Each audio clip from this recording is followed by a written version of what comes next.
Good morning and welcome. This is our second installment in the Chamber's Speaker Series presented by Michael Baker International, our civil engineering firm here in Dearborn. On behalf of the Dearborn Area Chamber of Commerce, I would like to thank Mayor Bazzi and Mayor Woolley for joining us today. We are excited to hear about all the great things happening in Taylor and Dearborn Heights. Mayor Woolley joins us from the city of Taylor. He's a lifelong resident, and he was elected mayor in 2021 after serving 2 terms on city council. He's a graduate of Taylor Central High School, and he served in the military in Operation Desert Shield and Desert Storm. He continues to serve our veterans through his work at Taylor Veterans Museum and the Victory Gym. He's with Teamster Local 299. Used to be, sorry. And he's very involved and supportive of the Taylor's youth sports and the Taylor Goodfellows. We all love a Goodfellow. Mayor Bazzi was also elected in 2021.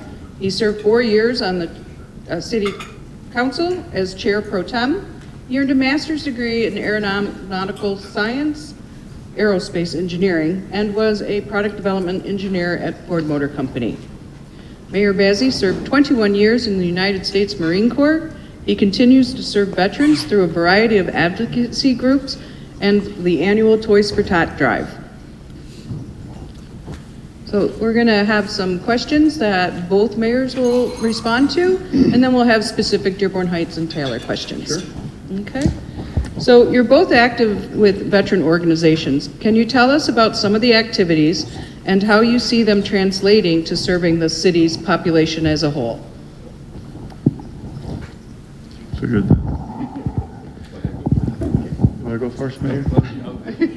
I'll just say ditto. Ditto. I was going to do that. Again, welcome everyone. Appreciate you guys coming today. I know this is our first annual, both Dearborn Heights and Taylor doing this. I know several months ago the Chamber did one in Dearborn, between Dearborn and Dearborn Heights. And so, you know, I know the Chamber wants to do the same with different cities, trying to get different cities to work together. And, you know, this is something both myself and Mayor Woolley have discussed for the last, 3 years, that, we have to work together, since we border same, we have, a lot of things that we're in common with. And obviously, we're both veterans. We have a lot in common being veterans. And I think one thing that I thought was kind of unique, like talking about veterans, is I was actually overseas one year, and he was actually in the same area. We can't talk about, where, but we were in the same location. It was the same battle, but we had no idea who, because he was in the Army, I was in the Marines. But not till but 20-something years later, we were talking. He goes, "I was there." No way, I was there. So we're going back and forth, So I had pictures. I was going to bring him from that area, just to, it probably brings up memories. But anyway, enough about that topic. But for veterans, I know one of the things, I was being the president of the Ford Veterans Group, when I was at Ford, and also I was the commander for the Dearborn Allied War Veterans Council. Veterans, we have, it's less than 1% of the population in the United States. And even with that, we have a lot of homeless veterans. There's more homeless veterans than regular, non-veterans, are homeless. We have veterans that come in, from overseas, they have been wounded, they have invisible wounds with TBI, PTSD, they're not getting the proper care. And the reason why I'm telling you this, so some of the background, I remember one year I was deployed. So when I was deploying in 2012, I was going overseas on a tour. And so I went to Camp Lejeune for training, so they train you before you deploy. And so there was a gentleman over there, as a colonel. And it's like, sir, what are you doing here? He goes, well, I just came back from my tour, and he's waiting for medical, he's going through medical issues. He was injured overseas and was in Afghanistan. So, we talked, we became good friends. I deployed, 14 months I was gone. I came back 14 months later. He was still there. It's like, sir, you know, what are you still doing here? He goes, I'm still on medical hold. So he had to put everything on hold for his family, you know, to be there because he was injured and they didn't process him, fast enough. So he was stuck there for 14 months after, and he was there a few months before. So imagine veterans when they come from overseas, from tours, you know, combat tours, they come back to the US, you know, like I came back and I'm like, I don't care what happened to me overseas, I'm not gonna say nothing because I'm not gonna be basically detained for 14 months or 2 years, wait for treatment. So this is what veterans, they come back and they're like, you know what, I'll go home first, you know, we'll deal with it later. So with that, you see a lot of veterans, they come and, you know, they're not getting the proper care and they can't get, you know, like jobs, you know, they're disconnected, you know, from family because, you know, you can't, you know, you're a different person when you come back. So some of the stuff that, you know, we've been doing, you know, I talk to a lot of veterans, you know, from our city, even like other cities, you know, around us, you know, because, you know, there's no borders, you know, for veterans, you know, we go back and forth.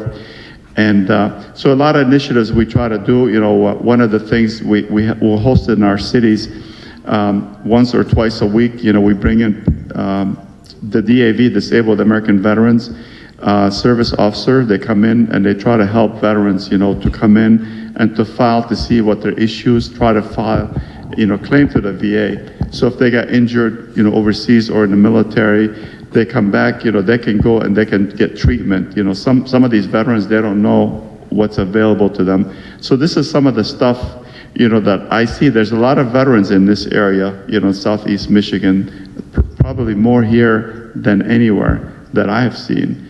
And especially this area, there's a lot, like you have Ford Motor Company.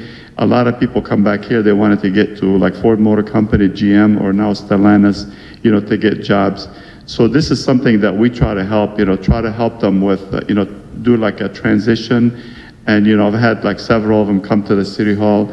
You know, we talk about like different things, you know, to work with the American Legion, the Disabled American Veterans Organization, or even the VFW, the Veterans of Foreign Affairs Wars, you know, organizations, and try to see what we can help with veterans. I like to do more. We have a program right now. We were trying to get council to approve, but we need to work a little bit more details, trying to get some of these homes renovated. You know, the city owns, you know, their foreclosures or abandoned homes that the city took over. And we had a meeting last week, you know, with Michigan Veterans Association to come in and try to help us with that, try to get funding to rehab these homes, to offer them to not just to veterans, but first responders. So more to come on that, but this is something that we were working on right now in Dearborn Heights. Thank you, Mayor Bazzi. Thank you. Yeah, I think, you know, what has been beneficial for me when I got out, you know, it was hard readjusting to regular society, as I like to say. But going through, you know, over time, I learned how to cope a little better. And then a friend of mine, I started coaching Little League, which I love doing. Coach is one of my favorite titles. I actually prefer coach over mayor any day of the week.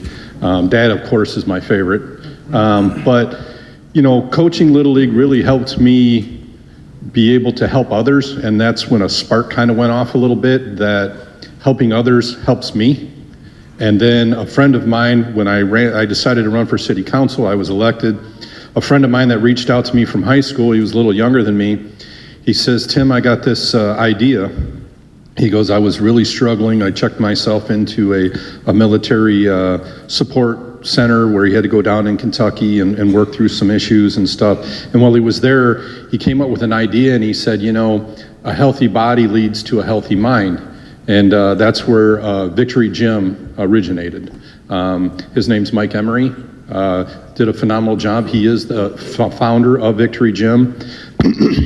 He really wanted me to help him find a location because we're both from Taylor. He wanted to open the first location up in the city of Taylor. Well, at that time, we were just getting ready to open our new Taylor Recreation Center. So it wouldn't have looked good if I was trying to promote this when the city, so as I had to explain to him, Mike, I will support this 100%. I just can't really go above and beyond doing that because I don't want to run into competition with the city facility that we're trying to open. So over time, he ended up finding a location in Brownstown. Victory Gym is now located, it's right on the border of Wyandotte and Lincoln Park, I believe, but I think it's actually in Lincoln Park. It was originally in Brownstown. It's free for all veterans and first responders. They pay absolutely nothing. They can go in there and work out for free. It's a beautiful gym. It's a legit gym. But there was other things that when he first started it, and they still continue to do this, they created a support group, and it was peer-to-peer. And as Mayor Bazzi can tell you, veterans are far more comfortable talking to other veterans than they are a doctor that has never served. And I can attest for that as well. So it was great because it allowed people to get in a room and talk about things. And this was allowed for first responders as well. And the one thing I didn't realize is hearing, there was a lot of first responders that said, we were hesitant to come in here because, you're all combat veterans. But hearing the stories from these first responders, they're horrifying. And I mean, we're looking at them like, my goodness, because you're talking now children and all these different things that affect these people for the rest of their lives.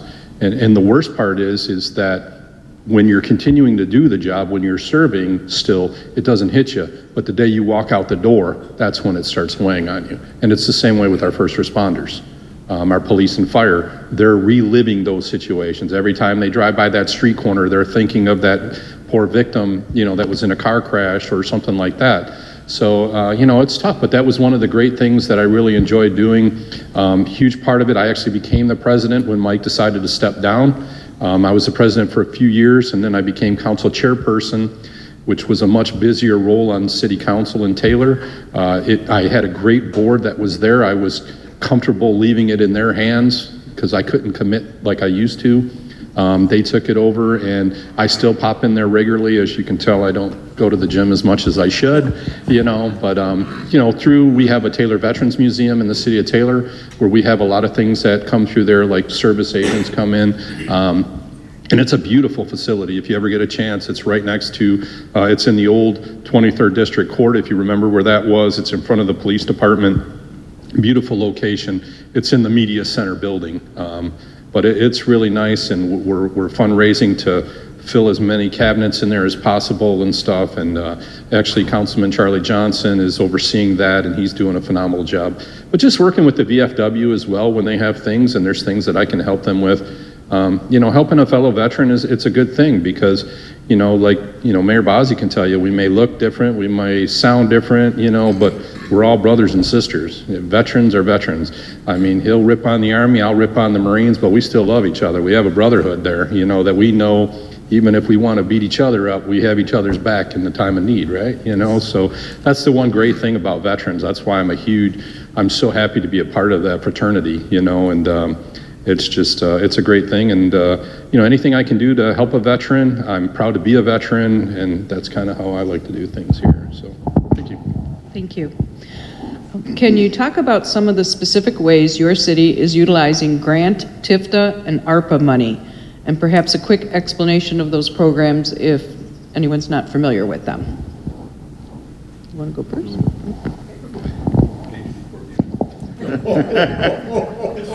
I'm lying. It's okay, I still got your back, Mayor. So last night we had a meeting at council meeting. We were talking about, obviously, you guys know ARPA, it's an American Rescue Plan that government, it's free money that came, well, it's not free for the taxpayers, but free money to the city. And so our city got about a little over $24 million. And in addition, we don't have a grant writer in our city, so we hired a funding scout. Funding scout, they do pretty much, it's a grant writer on steroids. He's been able to get us a lot of grants. We got, like last night, we talked about $40 million, in grants that the city can, that we actually, we have, it's approved. And one of the things with the $40 million, we have, so there's a match that you have to come up with, for the 40 million, and it's different. It could be like, 10%, could be 50%, match. It just depends on the project, depends on the grant, and what's behind it. So some of the stuff that we're doing with the city, so the ARPA money, we took the first 10 million as a revenue loss. You can do that per ARPA, for the federal guidelines. You can take up to $10 million as a revenue loss. So instead of going and say, hey, I lost, 500,000 here, $500,000 here. And then, so the government says, you know what, this is too much work. Just 10 million you can claim up to, and you don't, no questions asked, basically. So that's what we did. We claimed the 10 million. So we got roughly about little over $14 million left in the ARPA money. So one of the projects, don't quote me on, like specific numbers, but one of the things that we really need in the city is water meters. Our water meters are obsolete. We're having to buy spare parts sometimes, obsolete parts through whatever entity we can get these parts so we can read the water meters. And we got a lot of people that can test, the water meter, bills that we get, or the water bills. And so our city, we bill every 2 months, but there's issues, before I was in office, the previous administration took out about $20-something million, 20+ million bond money to do the CSO projects and also the water meters. But at that time, nobody can actually say, well, you know what, it's gonna cost, say $10 million for the water meters, the CSO project, okay, 10 million, okay, then that's good enough. But it wasn't like that for us. It was estimated, but we underestimated by a lot. So that's some of the issues we're having right now, and that's why we got a funding scout to help us get some of the money so we can replace the water meters.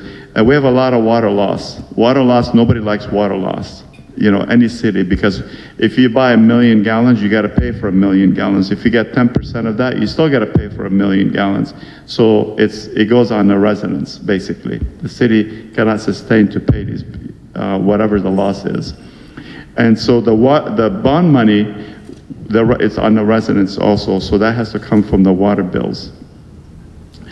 But luckily, with the funding scout, was able to get us some of the money to replace the water meters, was going to really help us tremendously.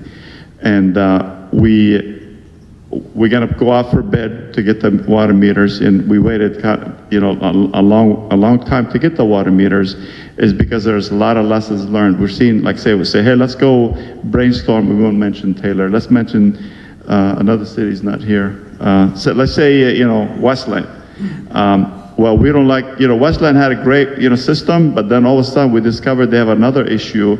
Like say, for example, the batteries, you got to go inside the house to change the batteries for the water, to read the water meters, right? But the residents say, no, you're not gonna go in my house to change the batteries. So now you got free water. So they're not gonna have you come in and change the batteries. So this is something we learned. So, okay, no, you got to put the batteries on the outside. So the water meters is a huge cost to us. It's roughly $14 million. So there's a match to it. So we're gonna take part of it from the ARPA money. So there's also the CSO projects that were mandated. It's mandated by Eagle. You got to do the separation, water, sewer. So with that, right now we're committed to so many projects, but if we do everything, it's going to cost us probably like $60 to $70 million to do what Eagle's asking us. So we're asking for leniency from Eagle to give us more time because of all the projects that we have and everything that we have to do. We have every city's having the same issue: aging systems, aging sewers, aging water mains, aging buildings. So one of the other things that we're trying to do, so we have the water meters, we have CSO, we have water main breaks. We have more water main breaks in our city than probably all cities combined around us. There was 1 month we had 30 in 1 month, and that's a lot of money that's costing the city. So we have another project that we got money for, not the whole entire city, but we're trying to grab the most severe where the water mains are occurring. and try to do like water main burst. So you put a pipe within a pipe and you burst it, so you don't have to dig and dig the whole street to replace these water mains. So this is some of the projects, but again, it's gonna require a match. And that's what we're using our ARPA money is to match, try to help the residents, not put, more bond money or levy more tax on the residents. So there's one that we're trying to get is like a 50% loan, but there's also a loan forgiveness to the state or the federal government. But we won't know till we actually go with the project, we spend the money, then we figured out, okay, we could try to ask for forgiveness, especially some areas in Dearborn Heights qualifies to get forgiveness, and it's a very low interest rate.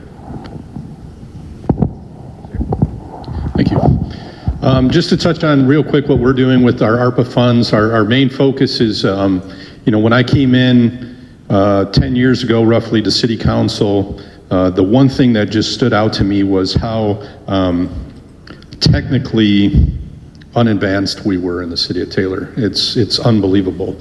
I don't know if anybody's familiar with a system called AS400. It's a dinosaur, and it was just one of these things where we continued to beat this drum. So when I came in, there was a few things that I wanted to tackle, and that being number one. Literally, every time I go in our treasurer's department, you remember the movie War Games with Matthew Broderick and the computer? Do you want to play a game? That's what our treasurer's office looks like with the systems that they use to collect our bills and stuff. So when I came in, the city of Taylor received $11 million of ARPA funds. You did pretty good in that aspect. Of course, you always love free money. I love free money, and we're always trying to get as much as we can. But there was a few things that I really wanted to do when I came in, like the back of Heritage Park up was a priority of mine, but bringing our computer systems up to 2023, because I still think they're 19, maybe 89, 90-ish. It's absolutely crazy. So our main focus has been going on with that. That has taken longer than I anticipated, but now we're finally getting to that finish line to where we know roughly how much everything's going to cost us. We brought Plant Moran in to do a full scope of everything that we needed to put out for bid, working with our IT department. So right now we're looking at investing roughly $3 million into revamping our whole system. And this will make it better for the workers in City Hall or for the city and our residents. I mean, there's so many things you can't do in the city of Taylor because we're so outdated, like paying bills and just schedule appointments. And we see the upside. I mean, literally, some departments have to create a document, send it to another department, and they have to recreate it by typing it all out. It's absolutely crazy. But that was one of the main focuses. Lang Park, I don't know if you're familiar, but back in the day, in the I think late 80s, early 90s, we had Lang Park. It was like a water park. Well, that closed down maybe 5-10 years later, and it just kind of grew up and closed the gate, and it just kind of sat back there. We decided to revamp that whole park. So in partnership with Wayne County, they decided to throw some of their ARPA money at it. So we're splitting the cost roughly of a little over $2 million each. So we're roughly going to have a $5 million park investment over at Lang Park. And I think it's going to be something, it's going to have a BMX pump track. It's going to have a skate park. It's going to have walking tracks. It's going to have disc golf. It's going to have a dog park because, the city of Taylor has a lot of parks, and a lot of them are pocket parks, which are great.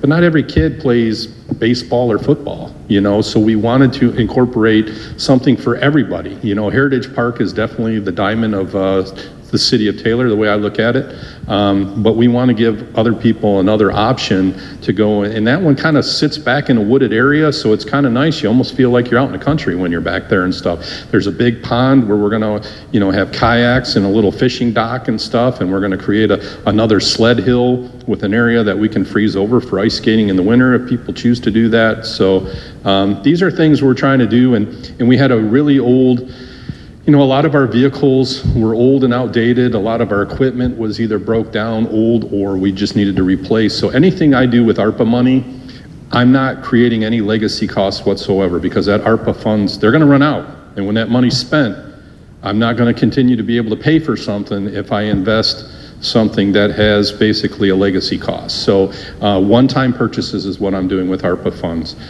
Talking about TIFA really quick, Mr. Tim Schramm here, he was at the TIFA meeting last night. He's on our TIFA board and he's greatly appreciated, does a phenomenal job. I went to the state of the county last night, so I did not make our TIFA meeting. But our TIFA is areas in the city that allows us to capture a certain amount of taxes specifically for that area. And it's a great thing to have. TIFA is huge when it comes to the golf courses and our sportsplex. They're both luckily in TIFA. Anybody that can tell you golf is a very tough business to make money.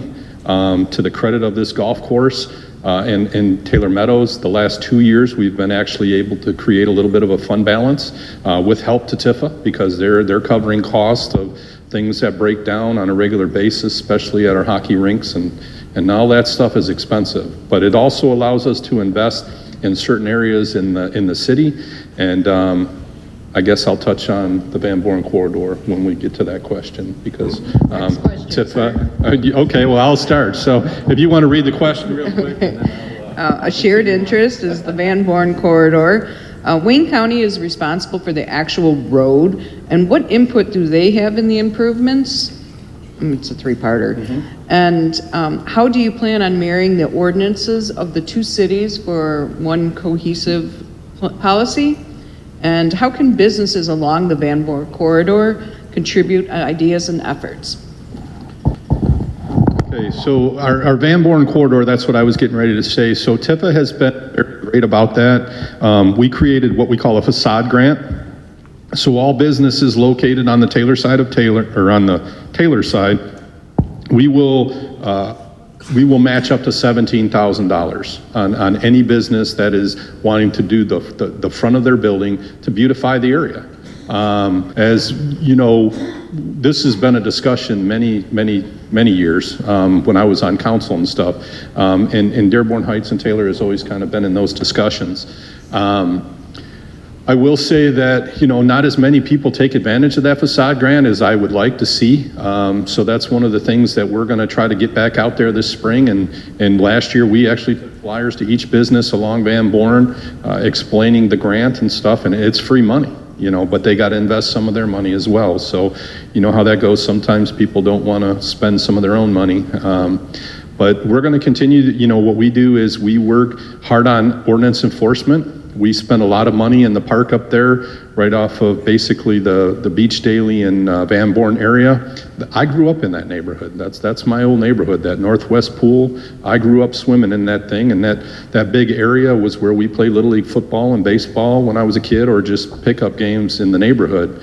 But it's also, it's kind of tough because we sink a lot of money in those parks, and bored kids go in there and destroy the stuff and tag it and all that other stuff, and we have to really be diligent about going in there, looking for drug paraphernalia, looking at our equipment, making sure it's not, graffitis on it and stuff. But we're now actually going to put some more money in as far as cameras and lighting, more lighting over in that area and stuff like that. So we want to make it an area for the people in that area to have parks, and we have a few pocket parks. But as a whole, what really deflated us a little bit over the last year, well, when Masco left, that definitely we took a big hit on that Van Born corridor. And then shortly after, hey, here comes Ford Motor Company. Outstanding, and I think that's when we started the conversations really started firing up with Dearborn Heights and Taylor. And then Ford came in, they were going to make it their IT headquarters and some of their new vehicle testing and stuff like that, which incorporated the old Kmart facility. So we were very excited about that, and that's when we really started promoting the Van Born corridor, knocking that out with some overlay things, and they backed out and decided to go to Detroit to the train station, which is my favorite building in Detroit, but it was also, it kind of took the wind out of our sails again and stuff. So we're doing our best to try to find, we're even helping the owner of that building to try to find a tenant. I'm very picky. I did have somebody actually say to me that they were thinking about tearing it down and creating a trucking company or logistics company, and I said that's not going to happen because we have neighborhoods on both sides of that facility. And you know, I want Van Born to flourish. We're going to continue to try to make it look better. Working with the county, I was very happy. I wasn't even aware that they did Van Born. You know, nobody told us. So, but that was one of those things that, hey, you know, we did the lighting down there and stuff. So we're trying to do our part, what we can do. Of course, we try to work with the county to get us as much help over there. But you know, the county covers a lot of cities, and those are one of the things we're doing. I know me and Mayor Bazzi has had multiple discussions about things. Our ordinances. That's what, like I said, that's what we're kind of focusing on right now. Literally, I drove down there the other day and I had my ordinance officer, because there was a building over there that it just looks horrible, you know, and it needs a lot of work. And the sad part is it's a supplier for basically construction material. So, you know, we have to be diligent on that, and that's what we're kind of trying to do. And let me make sure, did I cover all aspects of the question? How can business along the corridor? Well, you know, the good thing is I have a lot of businesses reach out to me. I do frequent some of those businesses. We were laughing, as you can tell. I frequent Mick and O's on a regular basis, so Yanni's always bending my ear when I go in there and stuff to talk about things.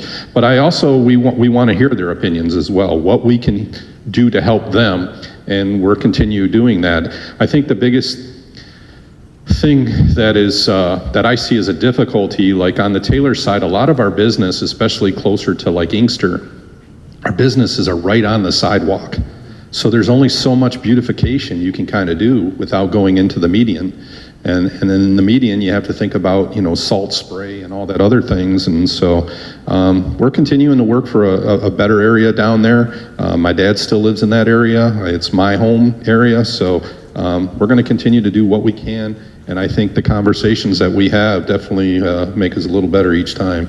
So. Mayor Bazzi? That one I but there's a lot of things that the mayor mentioned that we're pretty much doing the same thing in Dearborn Heights.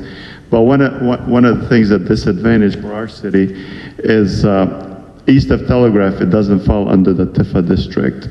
So anything west of Telegraph to Inkster, that's a Tifa district. And Tifa actually has, I don't know why it keeps bouncing back and forth. Okay, it was a screw loose. I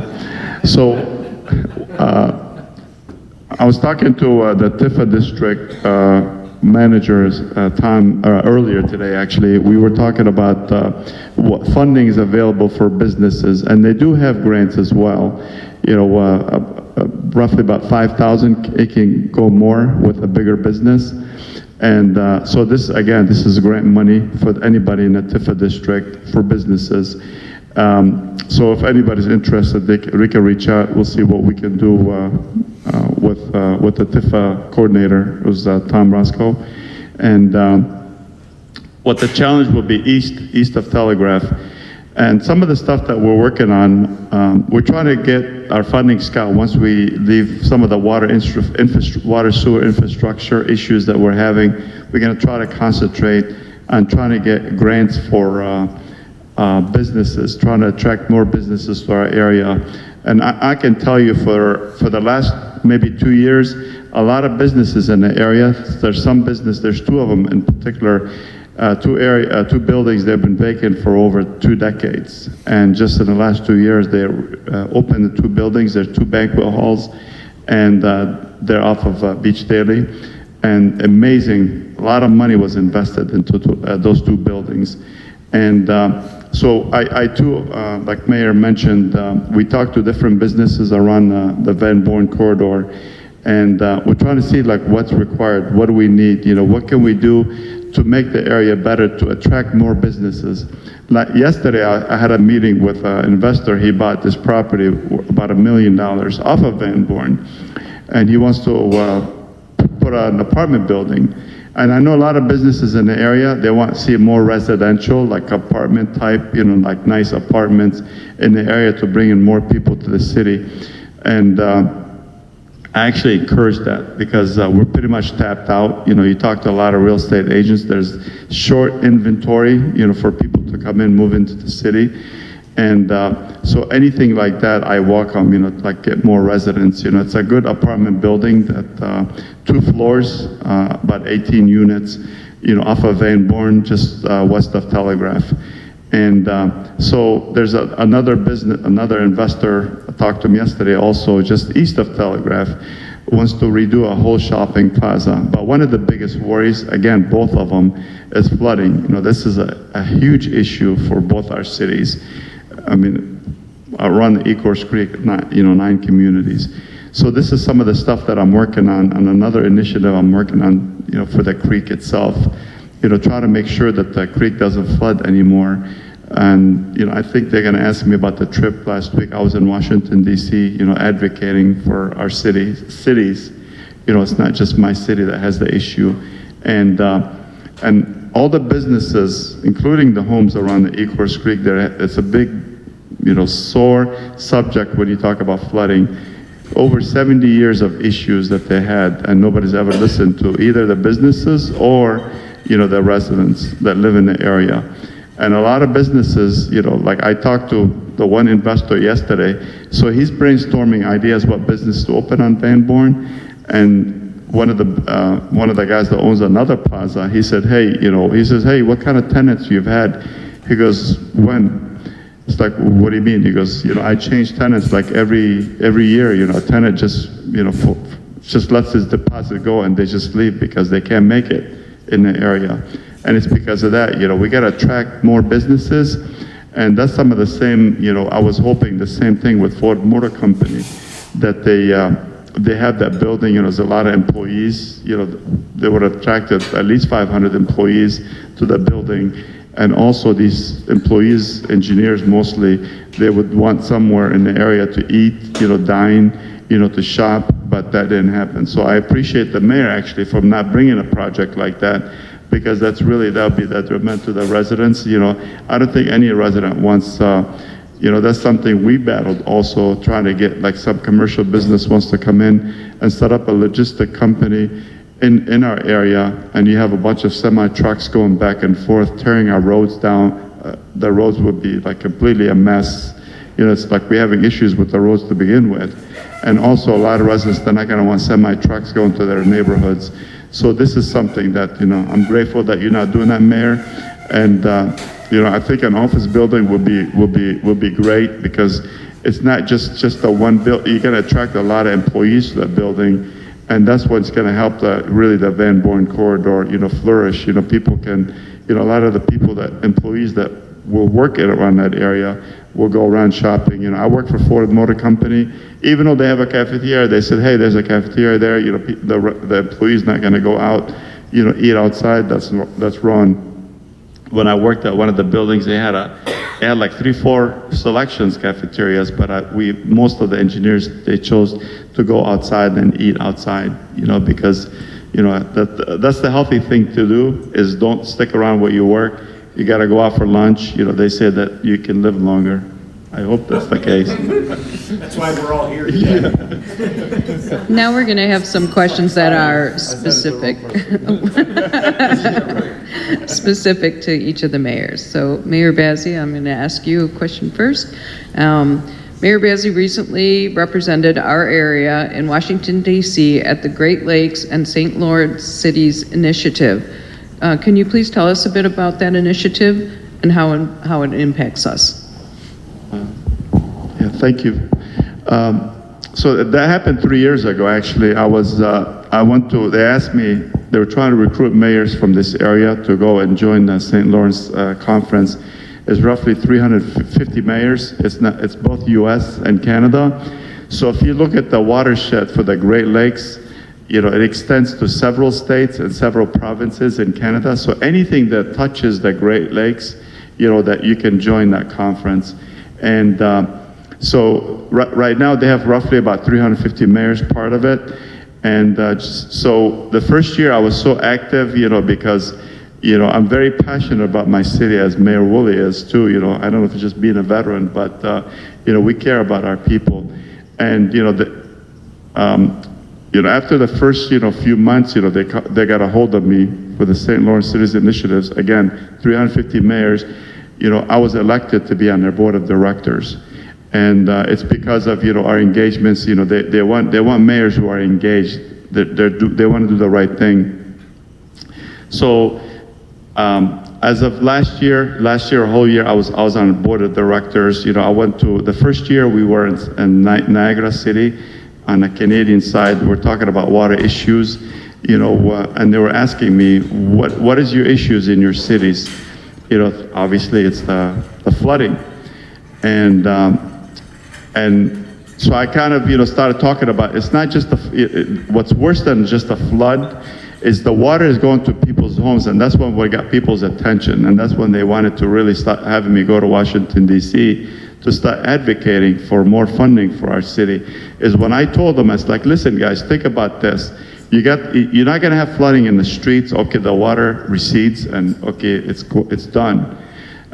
So you gotta kind of talk to them what they wanna hear, which is contamination in the Great Lakes. So you got, imagine water going through your the house to the garage. It's gonna take everything in there, it's gonna go right to the creek. So I've toured the area many times when we have flooding, you have stuff floating in the water, you have paint cans. Actually, the last flood, we had 55-gallon drum that was in the creek. So I don't know what was in that drum, but it was empty, when we looked at it. So obviously something was in it. I don't know what was in it.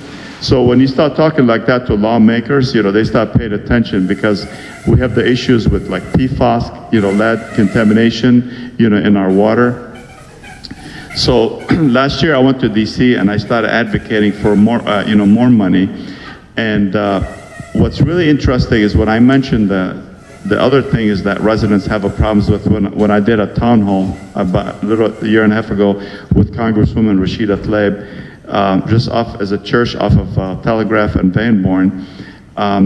We talked about all the studies that they've made, and nothing's been done by the Army Corps of Engineers. So there's a company that does a lot of work. It's called Stantec. They do a lot of work with initiative. They said, you know what? We feel sorry for you guys. We're gonna try to help.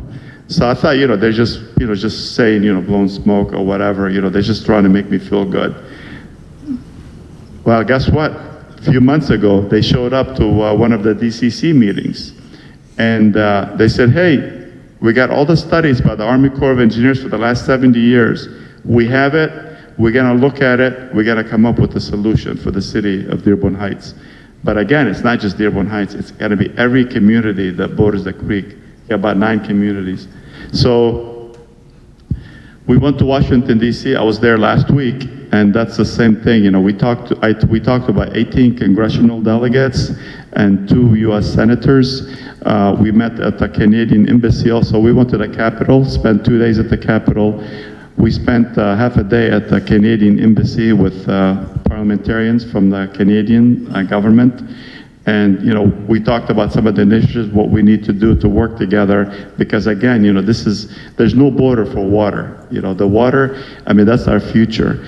There's so many issues that people don't know. And I realized there's actually another issue that I actually started talking about, the Asian carp. We don't have Asian carp in Dearborn Heights or the Acorns Creek, but this is something huge to us. It's gonna really destroy our lakes if the Asian carp gets into the lakes. So right now, they got them at bay in Illinois, and Illinois governors, it's on their desk right now to approve a project. We got the funding for it through federal government, and something we've been advocating for 2 years. So finally we have the federal funding, but the governor has something that he's not, I don't think, we don't know what it is, but he hasn't signed a bill to say, you know what, yeah, you can put a facility here to make sure we get rid of the Asian carp going into the Great Lakes. That's like a $9 billion loss that we would feel if the Asian carp gets into the Great Lakes, because the Asian carp will actually destroy every fish will be in the Great Lakes. So this is something like we're really, the mayor in Dearborn Heights is fighting for, make sure that Great Lakes is going to be healthy, and we're not going to have issues with our fishing industry, people going fishing, or also the other issue that we have is the safety. The Asian carp jumps out of the vehicle, so it's going to destroy their recreation also as well. Imagine like you're surfing or something, and an Asian carp just jumps up and slaps, I don't know if you guys seen that. That's actually true, that happens. And so that's what my trip was based on, that trying to make sure we advocate, and they need mayors, and that's one of the things that every Congress member that we talk to says the same thing. You guys are boots on the ground. You guys know what's going on in your city. We want to hear from you. So now it's like a yearly thing. We meet with different congressional members, and the good thing about it is when we advocate for something, they'll actually give it to us, because they say, oh yeah, I remember Mayor from Dearborn Heights, he spoke about this.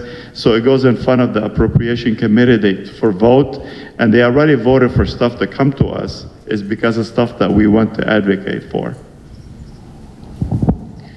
Mayor Woolley, you're involved in the Taylor Youth Sports programs. Can you tell us about the Junior League World Series and what a successful team can bring to a community? Absolutely. Yeah, it's one of my favorite things to talk about. But first, before I go into that, I just want to say, and you can hear it in the way he speaks, Mayor Bazzi is an advocate of exactly what he was just talking about. We sit on the DUA board together, and when he speaks, I listen because I know his passion is in the right place. He deals with a flooding issue basically every time there's a large rainfall on a regular basis, and I'm grateful that I don't have to deal with that, but it just shows you his commitment to his city for him to get involved by going to these committees and stuff, because they're not always fun to go to. They're long and stuff, but he's there advocating for his city to help him, because I see it on the news all the time. When you guys get a large rainstorm, there's houses in Dearborn Heights that are underwater on a regular basis. So I commend you for that, and I think you've done an outstanding job on that. But getting to the Little League World Series, so that is something I definitely have been a part of for a vast part of my life. I don't know if many people know this, but when the Junior League World Series first originated, it was created by Greg Bazura and Sam Pizzo, who there's actually streets and fields named after him over in there in Heritage Park. But when kids got to come to Taylor, they actually stayed with host families, and my parents was a host family. So every year we would have kids from all over the country stay in our house for roughly a week to 10 days. And it's so funny because we still see those, or we still are in contact with some of those players today. A quick story, was it 2 years ago? So I don't know if people know this, but Dan Bazura is my chief of staff. Outstanding. I could not do this without his position. He is now he runs the Little League World Series. He took it over for his dad, Greg, from his dad, Greg. Greg kind of officially retired.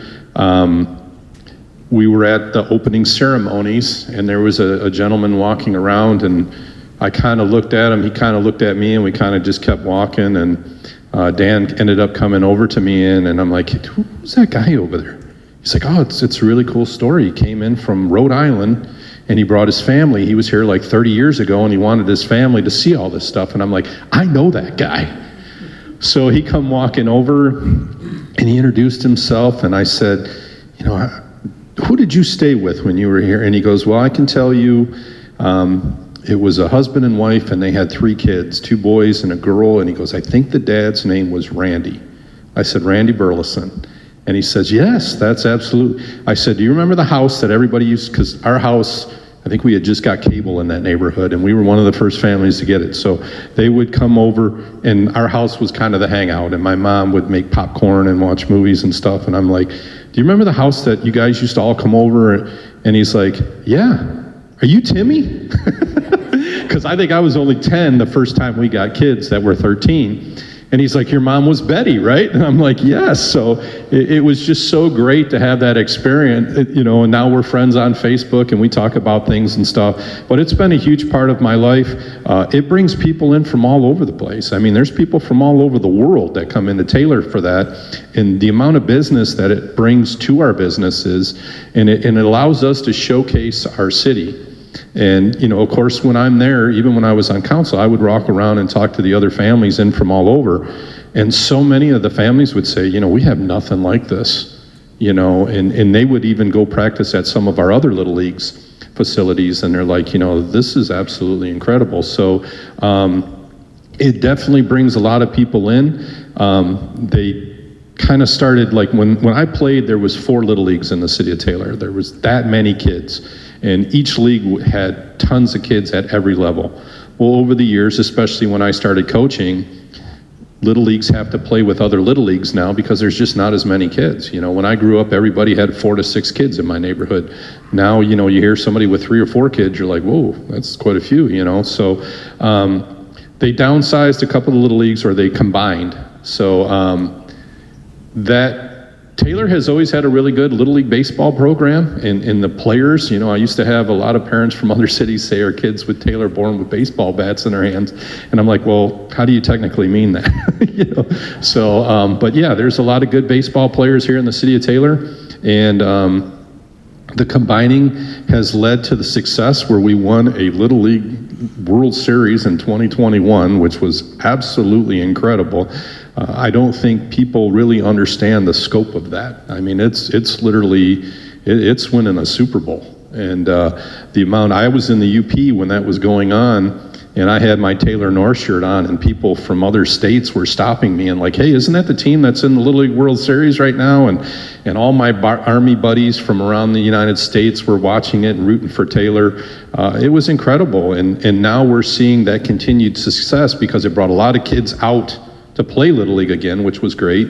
And over the last couple of years, that team made it to the finals last year in the Junior League World Series team. But as these kids age, some of them may continue to play baseball, others might, some grow, some don't, and stuff. So like I always tell them, at 12 years old, man, you are a Little League World Series champion, and that's a huge thing.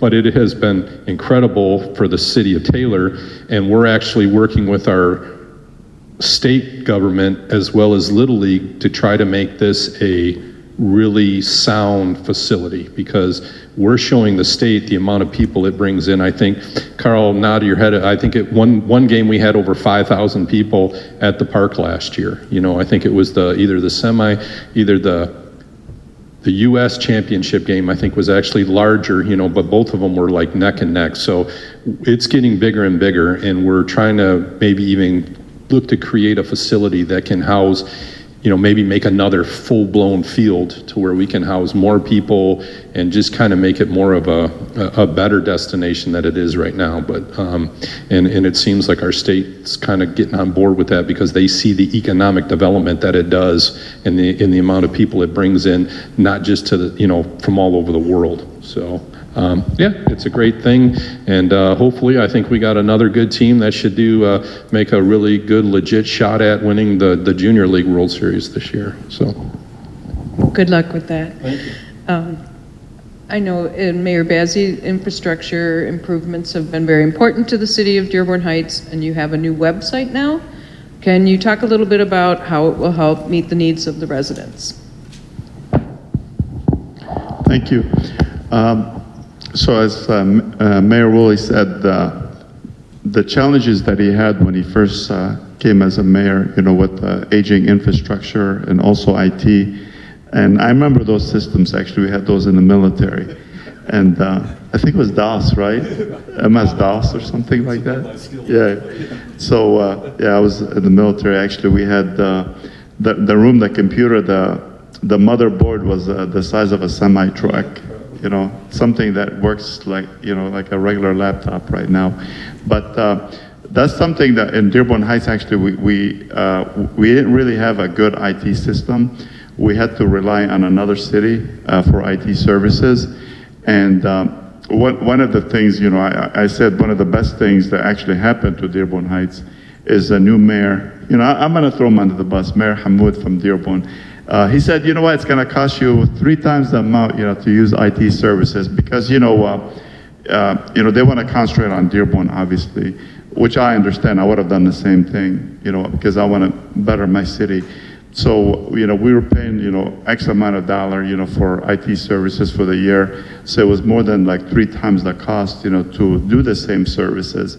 So we chose to actually go alone, and I went to hire an IT director. First time in the history of Dearborn Heights that they actually had an IT service in-house and also engineering service in-house. We had, so Mr. Cooper is my IT director. He came in and he was very energetic. You know, he wanted to move us into the last year's century, you know, first, because we were like a century behind almost. Just kidding. But it was pretty old. You know, we had like Microsoft 7, you know, on the computers, and I'm talking like a year and a half ago. I mean, that's pretty bad, you know, Windows 7, you know, and we had some computers, you know, they were still using the old system. And so that's one of the biggest challenges we had. You know, we had to upgrade our system, you know, our IT services, you know, which is like our dispatch, and even our phone system was obsolete. You know, we had like 3-4 different companies that were doing our phone system. And, you know, so you had one building that had one system, we had another building, the police station had another system, the fire station has another system. So we had, our phones were down a lot at the time because, you know, they have something wrong with one, they upload software on one system, then it didn't communicate with another system. So it was a nightmare. So this IT director, he came in, he tried to link all the buildings for the city buildings together. And one of the best things, you know, our website was also obsolete. And one of the things that we were relying on a lot of documents, like paper copy, everything. So like our council meeting is a big example. So you have to pretty much print out like documents about probably like 2 inches long with documents that you have to copy, scan, then you gotta put them in front of council. So now all they have to do is we can just do everything online, which we never had before. Submit everything online, then it gets to, you know, like departments for them to approve. And one of the biggest things for residents that actually they start seeing a difference, we were getting calls from residents on something that they can go online and, you know, like I said, they do a ticket, they call, they can't get the right people, like especially Fridays, we're closed on Fridays. So they need something, you know, so we created this new system that residents can go in and they can create a ticket, and it basically they can like type their address, it goes to the location, you click on it, and you write your concerns. And like say if you have a DPW issue, you say you have, you know, a big pothole in front of your house, so you do that, then you submit it, boom, it goes to a DPW right away. And I'm starting to, like, this is new. So what I'm gonna start doing is I'm gonna start printing, you know, probably the next month or two, start asking different department heads about the concerns, you know, residents' concerns. You know, like say it might be like, hey, this guy keeps speeding down my street, you know, then you can go, instead of calling, you know, trying to get a hold of the right people, you can go create a ticket, it goes to the police chief. And what happens is they can actually answer that request, you know, for the residents.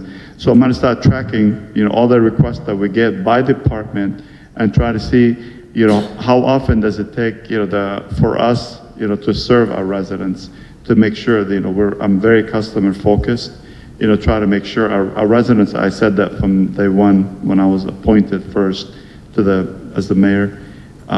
You know, residents are our customers, you know, they are our customers and we got to treat them as customers. So this is something I want to make things easy for the residents.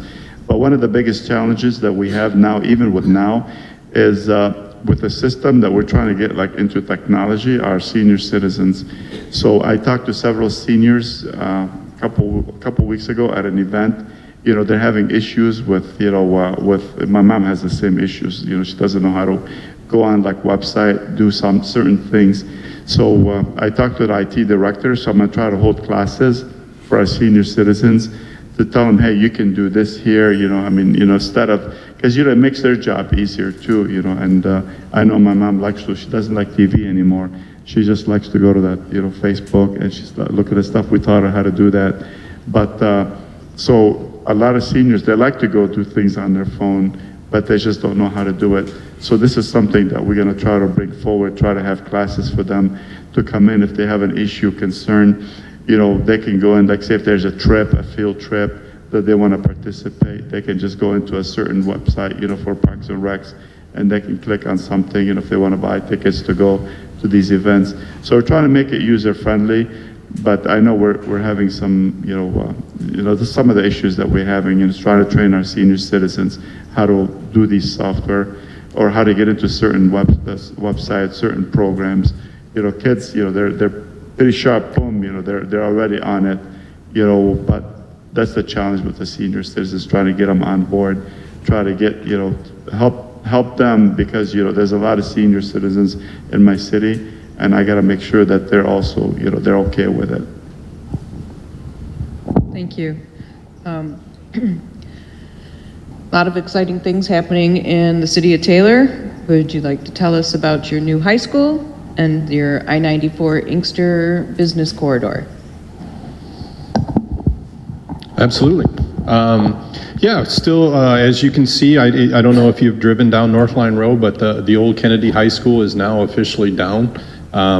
It looks like everything's out of there, so that is going to be the location of the new Taylor High School. I was very excited about this. Growing up in the city of Taylor, going through Taylor City, the schools in the city, they were old when I went there. And that was over 30 years ago. So I was elated. I supported the bond for this. I was running for mayor, so I couldn't, I was more focused on doing that than, but I spoke out in favor of it every chance I got, because I honestly believe that a good school district makes a better city. And I'd say that's the one thing that hurts us a little bit. We are separate. We're two forms of different government. But over 50% of the residents, of the kids that are school age in the city of Taylor go to other school districts. That's a problem that we're really trying to help. My experience, I loved going through Taylor schools. I'm happy. My kids went through it. They did well. They're both doing well. My daughter just graduated with her master's degree from Eastern Michigan. But I also understand that parents are taking their kids to other schools, because you look at Allen Park, you look at Woodhaven, they're investing in their schools on a regular basis. And that's where a majority of our kids are going. Riverview has really become a popular destination for students in the city of Taylor. So it seems like they're leaving at the junior high level, and that's what I know that's what the school board's kind of focusing on. So we believe, and they believe, that bringing a new high school in, combining some of the schools, because our population is down, but they need to make sure they're having enough room for if these kids decide to come back to the city of Taylor, which is the goal. So I think that's going to be the start. I'm really excited about it. And I think it's going to be great things moving forward. I've seen some initial plans. I think it's going to be a beautiful school. Unfortunately, with the inflation, they bonded out so much money, and then inflation went through the roof, so they kind of had to take some things off and hope to eventually put back on at a later date, because they have to be able to pay for the school what they bonded. They took some heat for that, but that was something they didn't expect or could control, and they're doing the smart thing by not spending money they don't have. And that's kind of been a problem in that area, so I don't want to touch on that too much. But the business park at Inkster 94, literally it's going into what was considered a contaminated old landfill. Maybe that's why I have the issues that I have. I grew up playing in that field as a kid for probably 10 years of my life. A lot of us did. We would ride our dirt bikes back there, our bikes, and sled down some hills back there. But this was a piece of property that we were looking to give away for $1 because it was contaminated. We had to fence it off. There was some companies that wanted to go in there, but they were mostly junkyards and stuff like that. But we were really debating on just getting it off our books, and it was mostly about liability. The only issue is if you're familiar where Hoover Junior High School is, this is along Beverly too, which is butts up in the neighborhood right off of Van Born, basically between Inkster and Beach Daly. There's residents that live right along there, and a lot of those residents still are my old neighbors and friends of my family and stuff like that. So when we went through this process, there was a lot of concern about how it was going to affect them. I think the city, this started before I came in, but I was on council, and looking back, the one thing we did wrong was we didn't communicate with those residents the way we should have, because it led to a lot of misinformation out there, especially by the people that didn't want it. But meeting with those people and talking with them, Ashley Capital came in, and basically we got over $2 million for a piece of property that we were willing to give away for $1. And when I was on council, I admit I voted no, because it was a really tall building and it was really close, but I lost, which I was okay with. That's the way it goes on council sometimes. And then once it passed, I supported it, you know, because it was going to happen anyway. But I made sure I kept in contact with those residents. And to Ashley Capital's credit, when I came in, they said, hey, you know, we had talked before, you've been really great about this. What was your main concerns? And I said, well, the height of the building and doing. So to their credit, they kind of lowered it a little bit. They moved it back. And then there was we're now going to have like a decorative berm that will separate from the residents. So, you know, the residents were happy to hear that, because, you know, right now they're looking at a clay capped piece of property that blows dust all over their cars and stuff. Our TCDC owns that piece of property, and they're allowing Ford to park trucks on there on a regular basis. So they're not necessarily happy about that, because there's lights there and stuff. But you know, now Ashley has created the berm, and the ground's really getting moving on that. They got all their permits and stuff. So it's a nice way to revitalize an area. But it was hard for the residents to accept some change, because when we were kids, that was just all woods. There was deer down there. I remember in the 70s, some of my neighbors used to hunt down there. So, you know, it was just, I hated to see it get mowed down and capped with clay, but I never knew there was a landfill back in the 20s there, I guess, at some point. So I'm really excited about that. I think it's going to be a good thing. It's going to help boost that area a little bit. We're working with Romulus in the county to try to make Inkster Road a Class A road, to where we can make it 5, to where it'll help stimulate more building along Inkster Road on both the Taylor and Romulus side. So yeah, we're pretty excited about that. And that was kind of a, you know, like I said, we went from $1 to over $2 million. So really excited about it. Very good. Mayor Bazzi, can you tell us about the proposed new fire station? Will it be replacing the existing station, or will it be a third station? And do you have a timeline for that? Thank you. So just I guess I'll talk about the issue. We had a fire station, the main fire station off of Beach Daily and Ford Road. That fire station, the way it was built, it was not built correctly. They have the lane fill that they had underneath it. It's actually when it's wet, it expands, so it's pushing things up.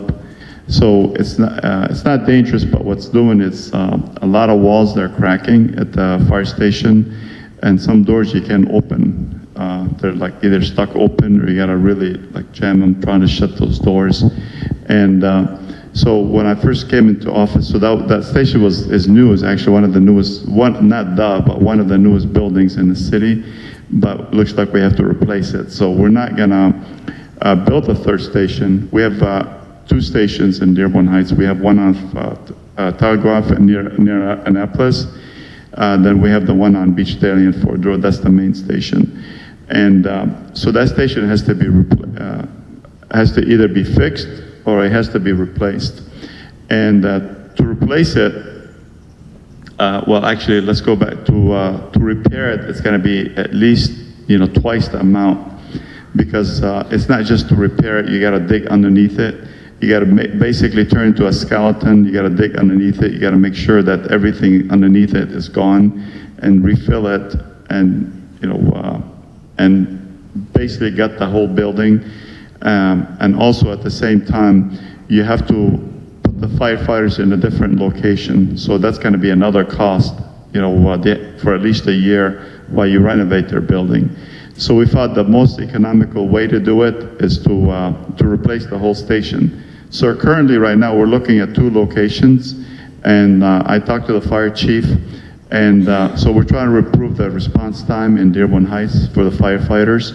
And so we discovered that location that we're at right now, it slows them down a little bit, because in the morning and in the late afternoon during school days, it's right next to the high school. There's parents are dropping their kids off, and they're blocking the driveway where the fire trucks come out, or the ambulances, or even in the morning. It's a very dangerous intersection, because they have to exit off of Beach Daily, and they gotta go into Ford Road, and that's a huge, intersection. And we decided to go same road on Beach Daily, but we have to go north of Ford Road, possibly north of Warren. So north of Warren will actually increase the response time, to the residents, and it's got a lot of benefits when you increase response time. Not, you're saving people's lives, and also for insurance purposes, it's good. It's a good thing. And we're in discussion with the county. There's a strip across the golf course. We're trying to obtain that property from the county. So, Mr. Turfy, talk to your brother. See, please, I need his help on that one. His brother is the number 2 guy with the county, Asa Turfy. So I've been talking to him, and I know we got to have a bigger discussion. I know it's got to go in front of the commissioners to get that property. And again, we like things for free too, Mayor. So I'm hoping the county will give it to us for free, or maybe $1. But also the second choice that we have is trying to tap into the golf course. The golf course is across the street, right behind Riverside Juniors High School. And we don't really like to use that location because of the water, sewer, and the infrastructure we have to build for that for the fire station. It's got to be a challenge. And also, that part of that area is in a flood area.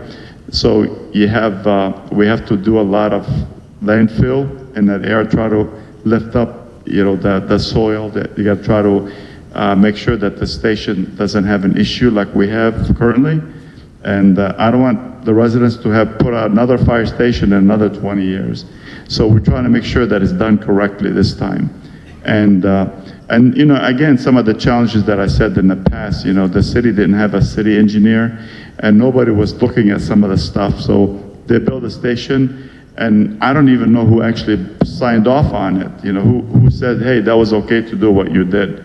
So we, going too much into it, there was going to be, we were going to go file a lawsuit, but because there's a statute of limitation, but then there's just so much stuff going on because, again, they knew that it was wrong and they still built it, and which is not acceptable because now, so we were able to get grants, from the state, it's about $10 million, but we're going to need more than $10 million. And actually in DC, Congresswoman Rashida Tlaib, we met with her as well at the Capitol, and she mentioned we got about $500,000 more money, to put to the fire station. But we also talked to Senator Peters in Washington, D.C. last week, and we don't know, it's still going to the Appropriation Committee, trying to get more money. We need about $14 million. We need an additional $3 to $4 million more to build the station. And so part of the stipulations that we have to get something, we have to get a plan, a design, and property, a site done by the end of this year to get the money, otherwise we'll lose the money. So this is something, we're gonna meet the timing. We just have to work with the county and all the partners trying to make sure that we have a site. We're gonna do boring, we're gonna put it out for RFP to do boring in that with both areas to see which site is be capable of housing the new firefighters. Thank you.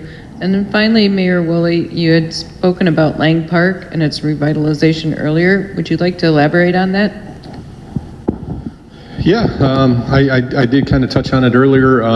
It was one of the few things, like when I came into office, sitting on city council for 8 years prior, I came in with the thing where I always believed when I was on city council, whether I won or lost on something, I honored if it passed, even if I was against it. So when I came into office, there was still some projects that were ready to go that I could have probably stopped if I really wanted to. But I respected the council that I sat with for those 8 years, that I didn't think that was right. If the majority of the council felt that it was proper to go through those projects, then let's do that. And that's what we did, including the sign at Eureka and Telegraph, which I get beat up for on a regular basis that I had nothing to do with. People like to call it the blue tweezers down there. But I mean, it is a little beautification, you know. But the only thing I did was I stopped one project, because when I came in, we had an agreement with the county with ARPA funds prior to me coming in, and it was based in the south end. You know, the city of Taylor owns the apartments in the south end corner of Taylor, but it's ran by McKinley Properties. In there's a place called Phoenix Park, and it's kind of like a little area. Some little league football teams practice over there. There's some playscapes and stuff like that. But the plan moving forward were they wanted to put roughly 8 soccer fields in there. And when I got in and I heard that, I sat down with my Parks and Rec department and said, that doesn't make any sense. You know, a lot of those kids in that neighborhood, they're not soccer players. And I'm not saying some of them wouldn't have come out, but looking more into it, I don't want to really get in the weeds of things, but it looked like we were creating something for somebody else to rent from us. And that didn't sit well with me. So at that point, we reached out to Wayne County and said, hey, we really want to scrap the soccer fields, and we want to revitalize Lang Park, which is roughly maybe a half mile away. It's still within walking distance of those apartments. The county was big on getting people outside. We were still just out of COVID a little bit.